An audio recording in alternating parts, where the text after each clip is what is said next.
സിമ്പിളായിട്ടുള്ള hi bye intro ഒഴിവാക്കാം. ഇന്ന് നമുക്ക് ലേസി ആൻഡ് ഈസി ആയിട്ടുള്ള ഒരു ബീഫ് വരട്ട് ഉണ്ടാക്കിയാലോ. അപ്പോൾ ആദ്യം കുക്കർ എടുക്കുക, അതിലേക്ക് നല്ല അടിപൊളി ബീഫ് ഇടുക.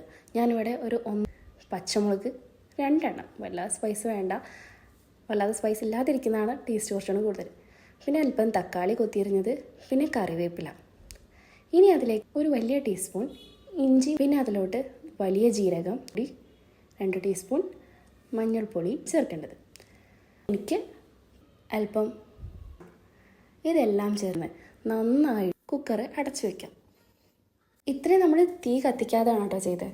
ഇനി സ്റ്റൗവിൽ തീ കത്തിച്ചിട്ട് ഒരു 6-7 വിസിൽ നന്നായിട്ട് കൂക്കി കഴിയുമ്പോൾ ഇതുപോലത്തെ ഒരു കൺസിസ്റ്റൻസിയിൽ ബീഫ് കിട്ടും.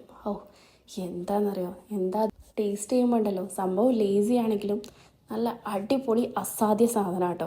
പൊറോട്ടേൻ്റെ കൂടി ബീഫിൻ്റെ കൂടിയൊക്കെ അടിപൊളിയായിട്ട് കഴിക്കാൻ പറ്റിയതാണ്. നിങ്ങളുടെ ലേസി ആയിട്ടുള്ള കുക്കിംഗ് പാർട്ട്ണർക്ക് തീർച്ചയായും ഈ വീഡിയോ ഷെയർ ചെയ്യണം.